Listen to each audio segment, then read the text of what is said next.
In this mini lecture, we're going to be taking a look at the processes of cell division in eukaryotic cells. Specifically, we're going to look at the process of mitosis and meiosis. All living structures are made up of cells. This is known as the cell theory. And in nature, there are two types of cells.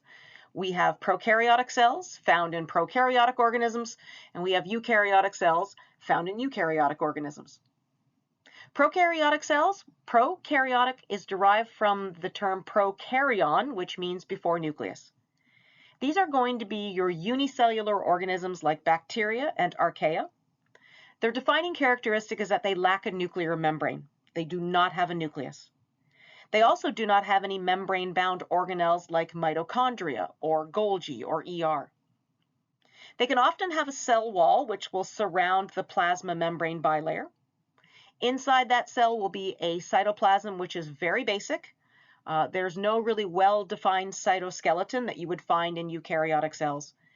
It is a very simplistic cytoplasm in which you would find all of the proteins, the lipids, all of the macromolecules that this prokaryotic cell requires to remain viable and to perform its functions. In contrast to prokaryotic cells, there are eukaryotic cells. Eukaryotic means eukaryon or true nucleus.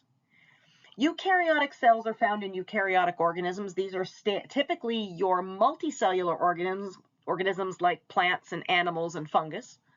Although there are single-celled eukaryotic organisms.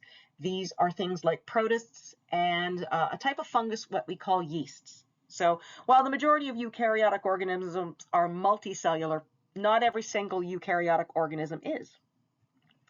Defining characteristic of a eukaryotic organism and a eukaryotic cell is that inside the eukaryotic cell, there is a well-defined nucleus surrounded by a bilayer we call a nuclear envelope.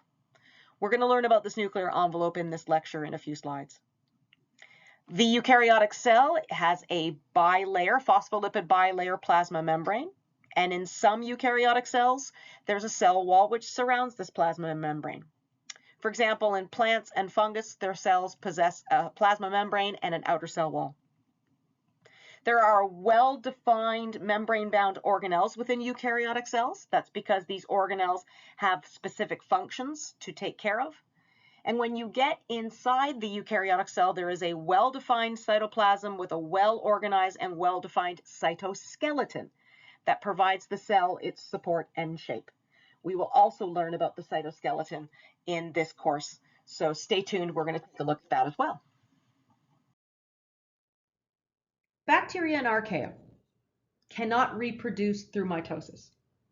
And the main reason why is they don't have a nucleus.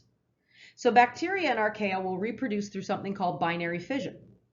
They're going to take their chromosome, they're going to duplicate it much like a eukaryotic cell would, and then they basically increase the size of the bacterial cell, put one set of chromosomes one way, put one set of chromosomes the other way, and pinch the cell in the middle. But there is no ordered segregation of the duplicated chromosome. Just duplicate it, divide it into two daughter cells, and you're done. The process of duplicating and segregating chromosomes in eukaryotic cells is a little bit more complex, and it's known as mitosis. Eukaryotic cells can undergo cell division through two processes. These processes are either going to be mitosis or meiosis. Mitosis and meiosis means that you have to have a nucleus, because that's what mitosis and meiosis is. It's division of the nucleus. As you can see in this life cycle at the bottom of the slide, life cycle in humans requires both mitosis and meiosis.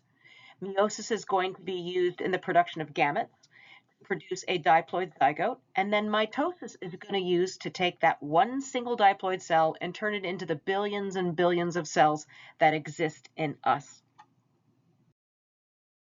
As you begin to learn about mitosis and meiosis, there are some terms that you need to know, so let's take a look at a few of them. A parent cell is defined as a cell that is about to undergo division. A daughter cell is a cell that results from that cell division process. So a daughter cell is a cell that results from either mitosis or meiosis. A somatic cell is any cell within the body other than a gamete or a germ cell. And a gamete is what we would call a sex cell, either a sperm or an oocyte. What's a germ cell? A germ cell are those cells that actually will undergo division to produce gametes. And then finally, we have the terms haploid and diploid. Haploid is denoted with the letter N, and it means that you have one set of chromosomes found in the nucleus. And N denotes the number of chromosomes in that set. Diploid, which is represented with 2N, means that you have two sets of chromosomes found in the nucleus. Gametes are said to be haploid, and somatic cells are said to be diploid. Every eukaryotic cell is said to have an internal clock for its cellular events. So in other words, every eukaryotic cell has a time where it performs a specific cellular event like DNA replication or mitosis. This clock is known as the cell cycle. So our cell cycle of our eukaryotic cells defines when we're going to do things like replicate our DNA, when we're going to undergo mitosis, when we are going to perform a specific cellular function, when we're going to grow, when we're going to die, that sort of thing. There are two basic stages to a cell cycle, and they are known as interphase and the M phase. The M phase is going to stand for things like mitosis and meiosis. As you can see in this picture of the cell cycle on the right-hand side, we are specifically talking about the M phase being attributed to mitosis. And then everything else, if you are not in the M phase, is known as the interphase. During the M phase, the cell is going to divide. During interphase, the cell is going to prepare for that division event. During interphase is also when the cell also performs its usual cellular functions. In our Canvas shell, there will be a module associated with this lecture, and in that module, there will be a reading page that will give a little bit more information about the cell life cycle. But you can see very nicely here in this picture what the interphase stages are and what the M phase is made up of. In this case, it's going to be mitosis. So we start off in interphase with a G1 phase in which the cell does what the cell normally does.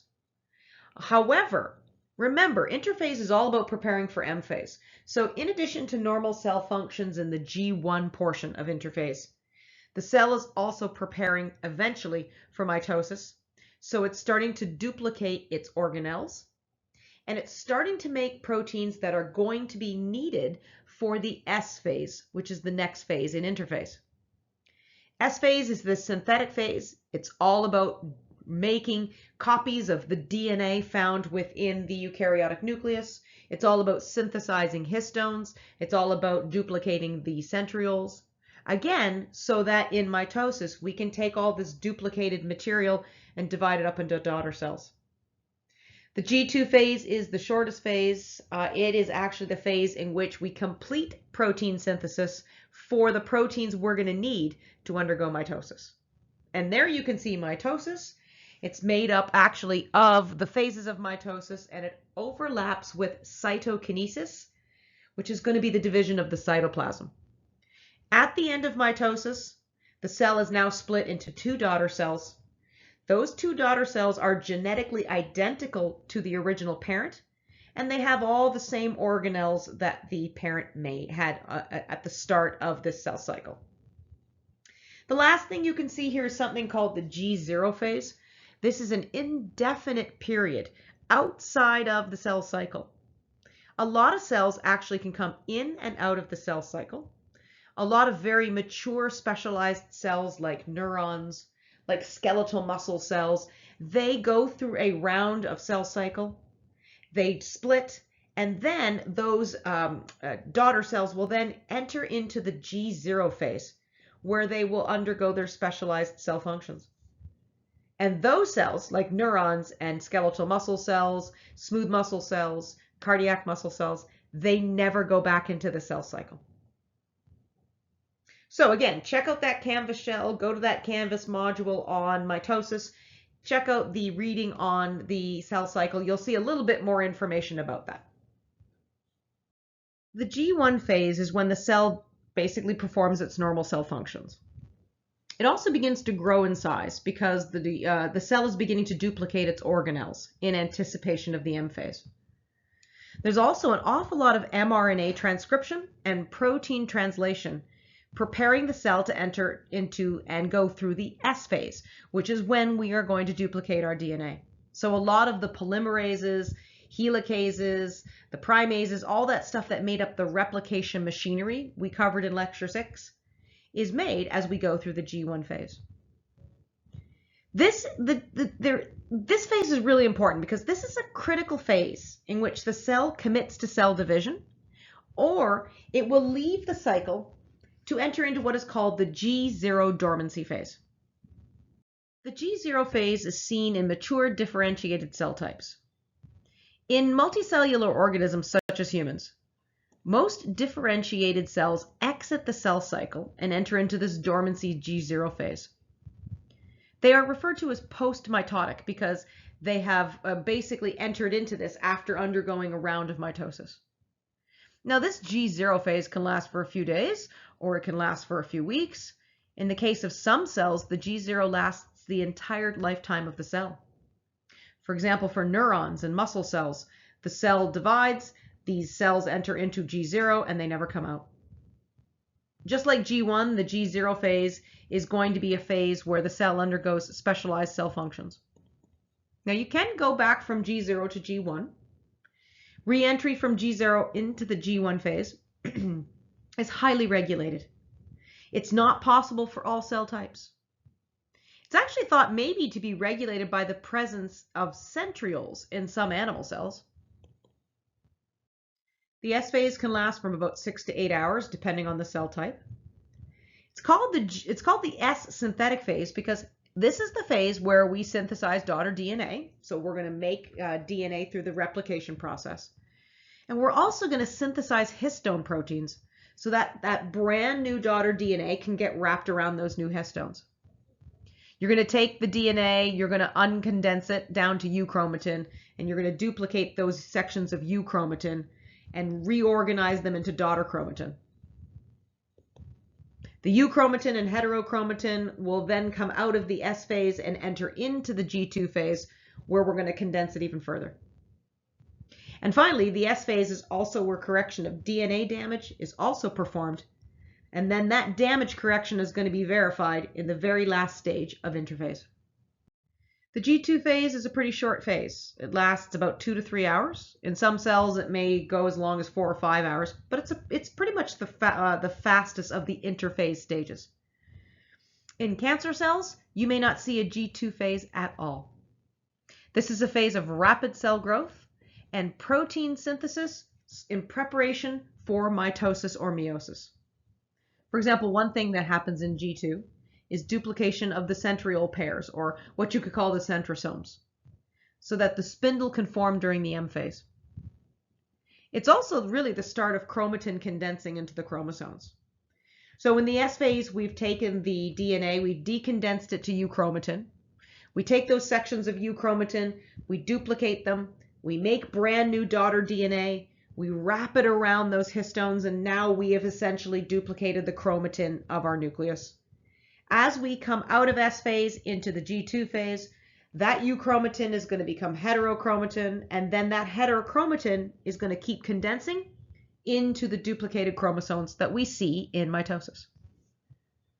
This phase has a really important checkpoint that verifies correction of DNA damage before you can leave the G2 phase and enter into the M phase.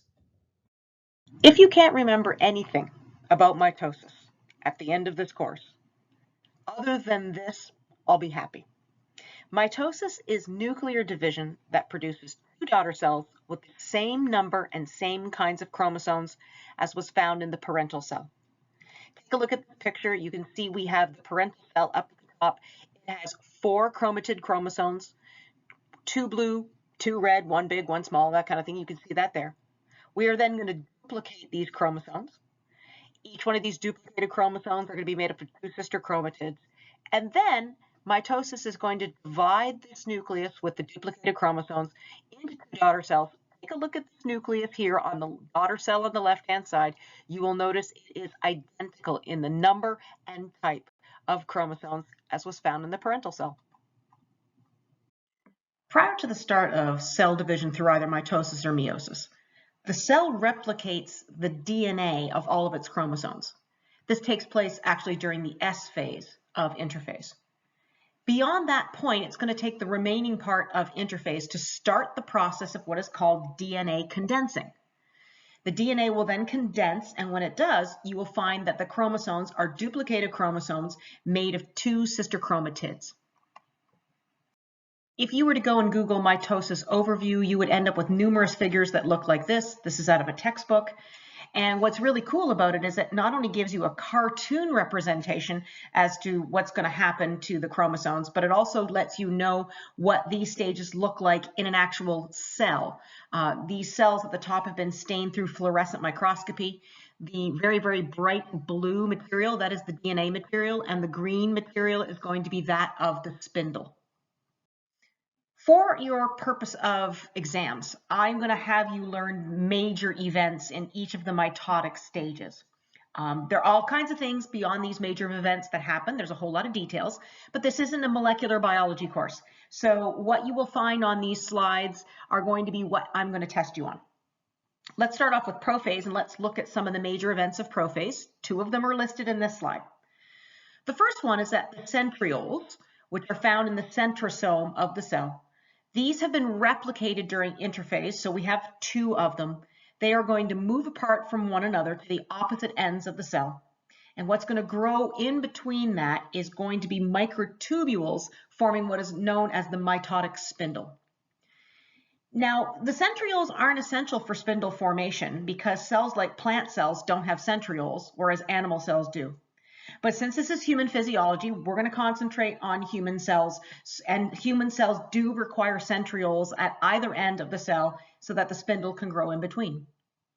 That's one of the major events of prophase. Another one is that the nucleolus disappears. As I mentioned, the centrioles are going to be migrating away from one another, and as they get to the opposite ends of the cell, what grows in between is a structure called a spindle. In mitosis, it's called the mitotic spindle. In meiosis, we call it the meiotic spindle. But no matter whether it's mitotic or meiotic, a spindle is made up of hollow straw-like structures called microtubules.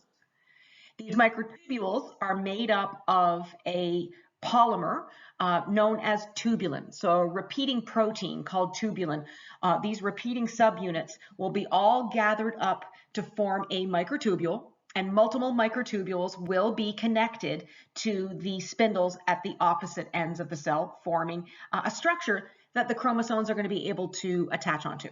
And we're going to see what that spindle is going to look like again when we take a look at metaphase and anaphase, so you'll get a better idea.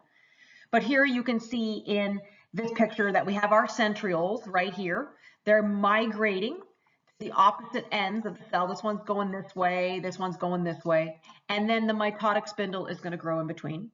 Notice we still have our nucleus here. It's intact, but we do not have a nucleolus. The fourth major event of prophase I want you to learn is the formation of kinetochores. They're going to form on either side of the centromere of your duplicated chromosome. Now stick a pin in that. We're going to come back to that, and I'm going to tell you a little bit more about a kinetochore when we start talking about metaphase.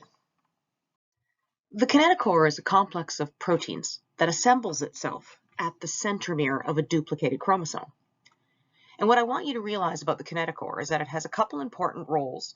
Number one role is in the attachment of the chromosome to the spindle, and it also has a role in separating the individual sister chromatids during the mitotic phase called anaphase.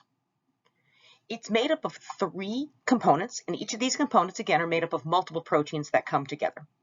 The first part is the outer plate, which connects to the spindle. So you can see here the outer plate connected to a couple microtubules.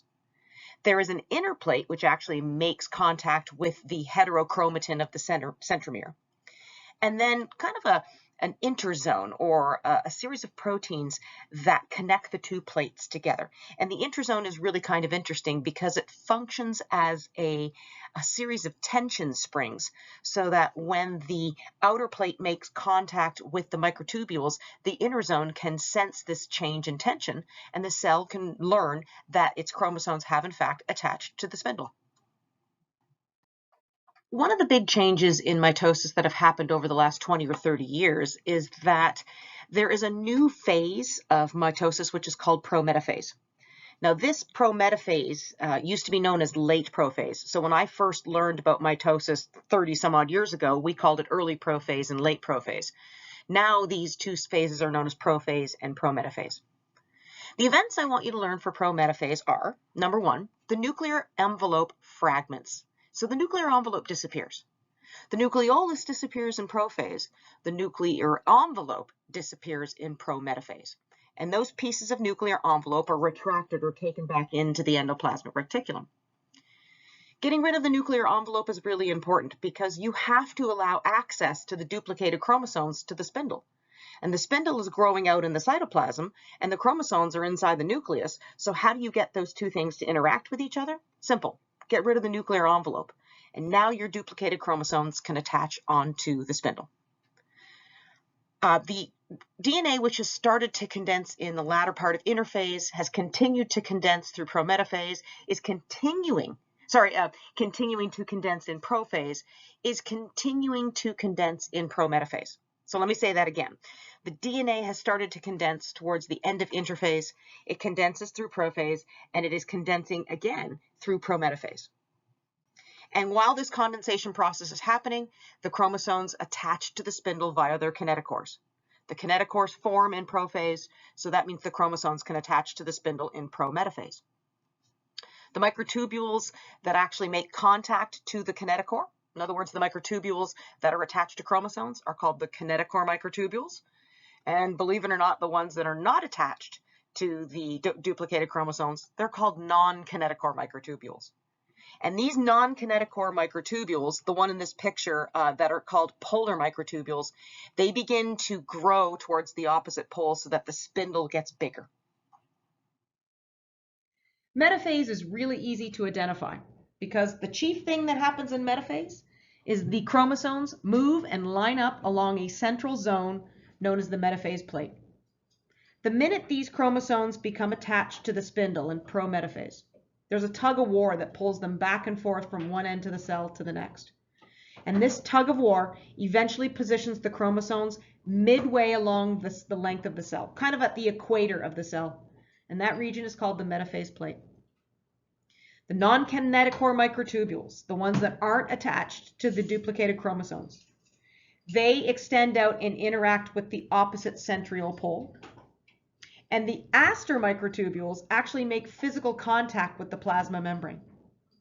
It's at this point the spindle is finally done. You may think the spindle is complete when you get to prometaphase. It's not. We finish the spindle construction at metaphase. And the attachment of those short, stubby microtubules called the aster microtubules are going to be really important because as the cell enters into anaphase, it gets even bigger. And that's actually going to sort of pull on the spindle and actually help separate our duplicated chromosomes from one another. Anaphase is the shortest of the mitotic phases, and it's characterized by the separation of the sister chromatids into daughter chromatid chromosomes, and then basically moving those daughter chromatid chromosomes to the opposite ends of the cell. So one chromatid chromosome is going to move towards one centriole in the cell, the other one's going to move to the opposite. And these sister chromatids are pulled apart in part by the action of the spindle.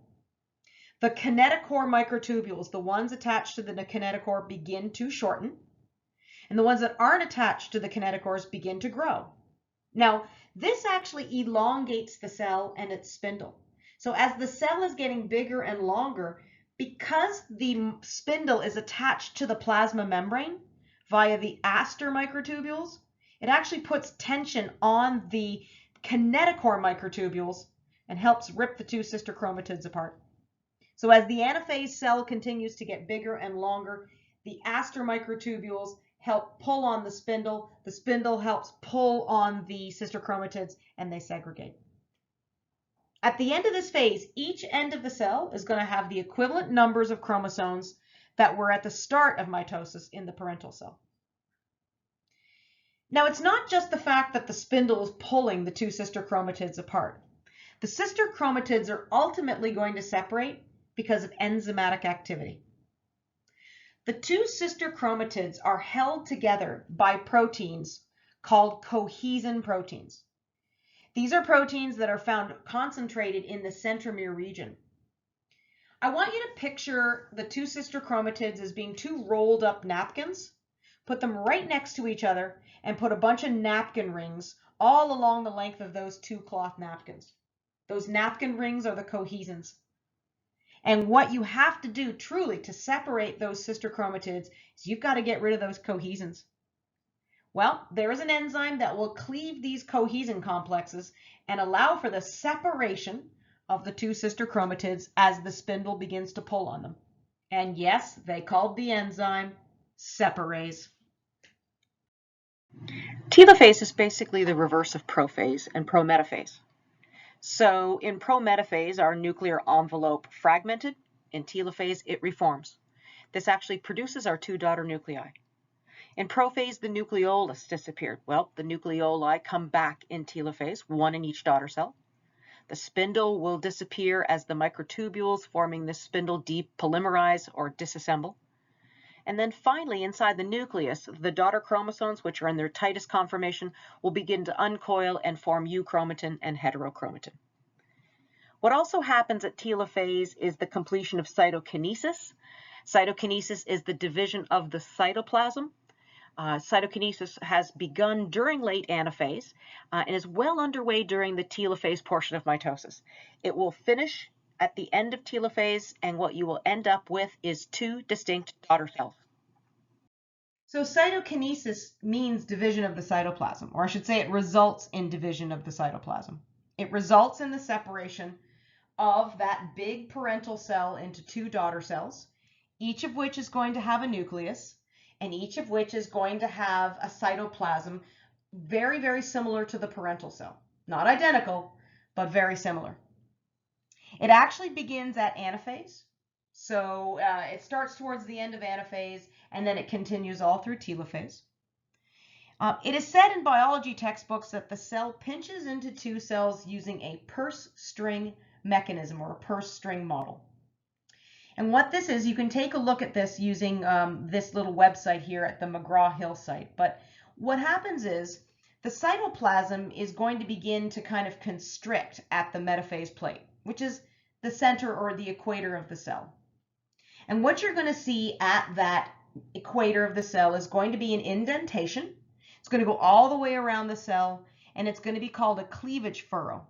It's actually forming as actin and as actin filaments within the cell interact and assemble and interact with each other. And these actin filaments are going to form a ring, which is going to decrease and pinch the cell into two parts. Now, I don't know if you guys have ever seen these. There is a type of rye whiskey that's called Crown Royal. And Crown Royal comes in a purple felt bag. And at the top of it, it has a bright yellow string that you pull to close.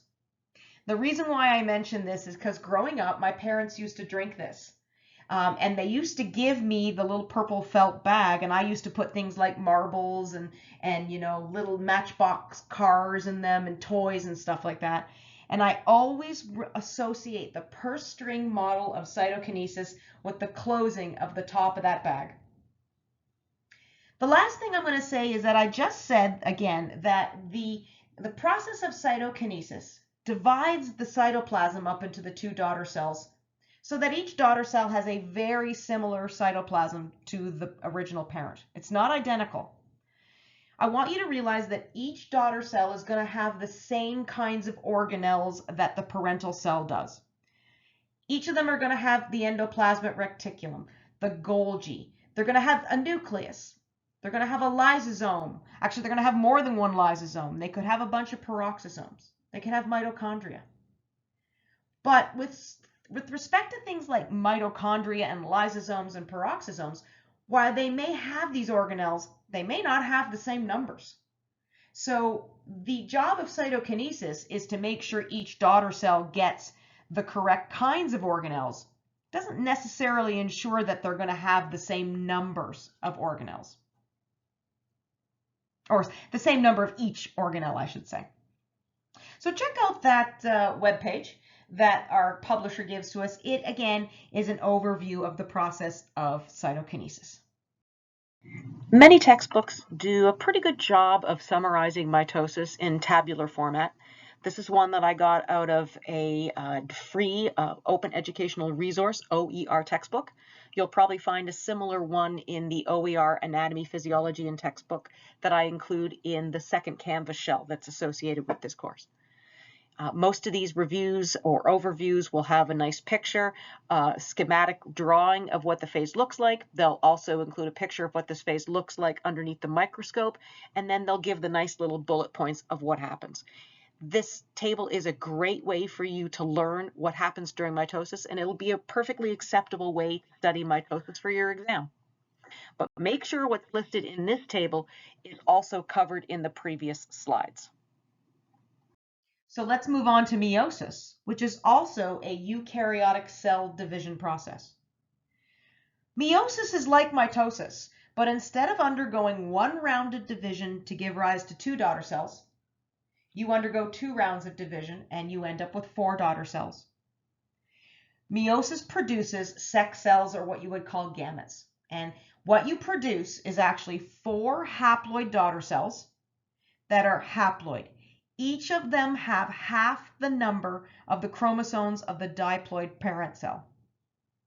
So if your parental cell has 4 chromosomes, at the end of meiosis, you will have 4 daughter cells. Each of them will have 2 chromosomes. Here's something important to realize about meiosis. Not only do you reduce the genetic information as you go from parent cell to daughter cell, but the genetic makeup of those daughter cells is not identical to the parent cell. So unlike mitosis, we are not producing genetically identical daughter cells. And we're going to see why that's the case in a couple slides. So if you can't remember anything about meiosis, remember you start off with a diploid parent cell and you end up with 4 haploid daughter cells. By the way, this diploid cell that you see here on the left-hand side, right here, I'm going to put a star next to it. This is the germ cell. And over here, you have the daughter cells. Daughter cells. Now, in the male, all 4 of these cells will be called sperm. In the female reproductive system, 1 cell will be known as an oocyte, and the other 3 cells will be discarded cells known as polar bodies. This slide shows what happens during meiosis 1. Division in meiosis 1 is going to occur in 4 phases: prophase 1, metaphase 1, anaphase 1, and then telophase 1. And again, cytokinesis will be associated with anaphase and telophase. There is a stage called prometaphase in mitosis. This does not exist in meiosis. The events of prophase and prometaphase in meiosis are considered to be prophase 1. For the most part, meiosis is relatively simple and pretty similar to mitosis. We're going to take the 2 phases of meiosis. We're going to divide them up into a phase called meiosis 1. And then the 2 daughter cells that result from meiosis 1, each of those are going to undergo a division, which is called meiosis 2. Now, the stages of meiosis 1 are called prophase 1, metaphase 1, anaphase 1, and telophase 1. Cytokinesis will also happen from anaphase to telophase. The phases of meiosis 2 are prophase 2, metaphase 2, anaphase 2, and telophase 2. And again, cytokinesis happens then as well. Let's start off with prophase 1. It's typically more than 90% of the time that is required for all of meiosis to take place. So once you can get through prophase 1, it's pretty easy and pretty quick to finish up meiosis. A lot of similarities with mitotic prophase. Our chromosomes are condensing within the nucleus. The duplicated centrioles move apart from each other, and the spindle grows in between. The nucleolus is going to disappear. The nuclear envelope is going to disappear. And the condensing chromosomes are going to attach to the spindle through their kinetochores. So in prophase 1, we actually have the events of prophase and prometaphase in mitosis. So at least in meiosis, they don't say prophase 1, prometaphase 1. They just combine this entire thing into prophase 1. There are two unique events which happen in prophase 1. These two events are called synapsis and crossing over. Let's start with synapsis. Synapsis is defined as the pairing up of two homologous chromosomes to form what is called a tetrad of chromatids. Tetrad simply means you have 4 chromatids. So you've got in this diagram 1, 2, 3, 4. That's a tetrad. And it happens because homologous chromosomes come up and actually physically pair up against one another in the nucleus. So that means the maternally derived chromosome 1 pairs up with paternally derived chromosome 1. Maternally derived chromosome 2 will line up right next to paternally derived chromosome 2, et cetera, et cetera. And when you take these paired homologous chromosomes and you put them right next to each other, you get 4 sister chromatids. That's referred to as a tetrad. The reason why they do this is so that an event called crossing over can occur between the two homologous chromosomes. The last thing I'll say, even though you don't have to get into the details of it, is that this synapsis is directed by proteins that make up the nuclear lamina. Crossing over occurs between the non-sister chromatids of a homologous chromosome pair. Remember, two homologous chromosomes are going to line up to one another, next to each other. They're going to form a tetrad, so they're going to have 1, 2, 3, 4 sister chromatids all in a row. And then the inner chromatids from non-sister, or I should say the inner chromatids from the homologous chromosomes will cross over. So this blue one is going to cross over with the red one. And it's going to form an X-shaped structure called a chiasma, which comes from the Greek letter chi, which looks like a letter X. Once this crossing over happens, and this is crossing over that I'm circling right here, portions of the chromatid chromosomes below this chiasma, this crossing over, are going to break off, and they're going to religate onto their new chromosome. So you can see this blue chromosome here has a little bit of red chromatid portion right here, and you can see the red one has a little bit of the blue chromosome right there. And what this does is it results in an exchange of genetic material. Specifically, it exchanges the alleles of genes so that it can provide genetic diversity to a chromosome. You can see that this blue chromosome here, all of the alleles for the genes A, B, and C are written in capital letters, except for the one that exchanged with its partner chromosome. That's a little letter C. And you can see the red chromosome, all of the genes are written with lowercase letters, except for this one it exchanged with its partner blue chromosome, and that's written with a capital letter C. So the blue chromosome now has a new allele form of gene C, and the red chromosome now has a new allele form of the gene C. And by introducing new alleles to a chromosome, you're going to provide genetic diversity. Just as you would see in metaphase of mitosis, the nuclear envelope is gone in metaphase 1. That's because the spindle has to grow into the nuclear region. The spindle is completing its formation during metaphase 1. The chromosomes are attaching to the spindle during metaphase 1. But the way they attach to the spindle during metaphase 1 is very different from the way they attach to the spindle in mitotic metaphase. Remember, because of synapsis, we are taking homologous chromosomes and we're pairing them up. So here's a pair of homologous chromosomes, and here's a pair of homologous chromosomes. They do line up at the metaphase plate, but they line up as their homologous chromosome pairs. This means that the spindle attaches only to one of the 2 kinetochores on a duplicated chromosome. And this is what the slide over, the picture over on the right-hand side is showing. Here are 2 homologous chromosomes. Notice that the spindle attaches to this kinetochore of the left-hand side chromosome and attaches the outermost kinetochore of the right-hand side chromosome. So in the duplicated chromosome pair, the spindle only attaches to the outside kinetochore. The inner kinetochore that you see here, not attached to the spindle. And it's because of this attachment that during anaphase, this duplicated chromosome will migrate this way, and this duplicated chromosome will migrate that way. During anaphase 1, pairs of homologous chromosomes are going to line up and separate as individual duplicated chromosomes. This is because, again, only the outermost kinetochore in a duplicated chromosome attaches to the spindle. So if you take a look at a duplicated chromosome and only one of the 2 kinetochores is attached to the spindle, they're going to separate based on that. The sister chromatids are going to remain attached at their centromere, and each duplicated chromosome is going to move towards the pole. So again, I'm bringing back this picture of metaphase 1. We've got ourselves our our homologous chromosomes right here.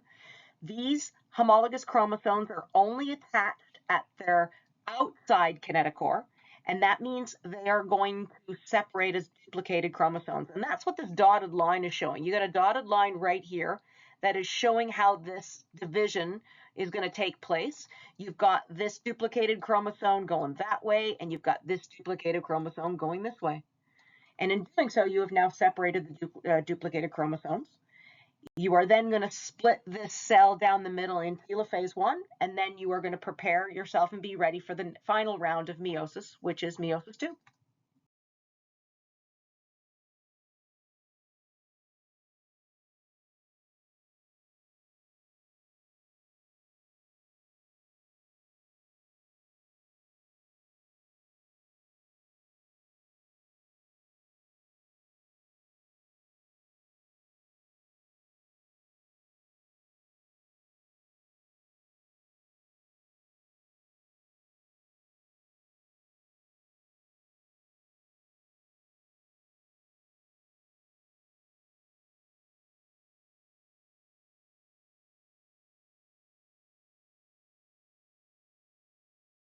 The period of interphase that is found between meiosis 1 and meiosis 2 has a special name.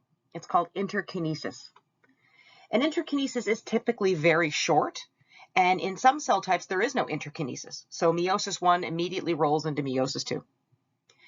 The important thing to realize about interkinesis is that the typical events of interphase really don't happen because it's a very short period. So there's no DNA duplication, so the chromosomes don't replicate because the chromosomes have already been replicated. The second round of division in meiosis is called meiosis 2. It is made up of prophase 2, metaphase 2, anaphase 2, telophase 2. And again, cytokinesis will start during anaphase and complete during telophase. I'm not going to show what meiosis 2, I'm not going to show what happens in meiosis 2 because meiosis 2 is identical to mitosis. And if you look at this picture up here, you can see it is identical. You can see in metaphase 2, all of the chromosomes line up as individual duplicated chromosomes, all on top of one another along the metaphase plate. You can see that they separate during anaphase 2 as individual sister chromatids. And you can see again that telophase is just the reverse of prophase.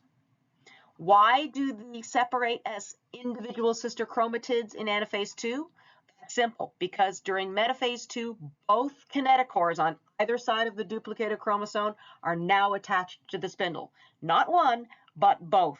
And when both kinetochores attach to a spindle, the chromosome splits up as an individual sister chromatid, and that's how they segregate.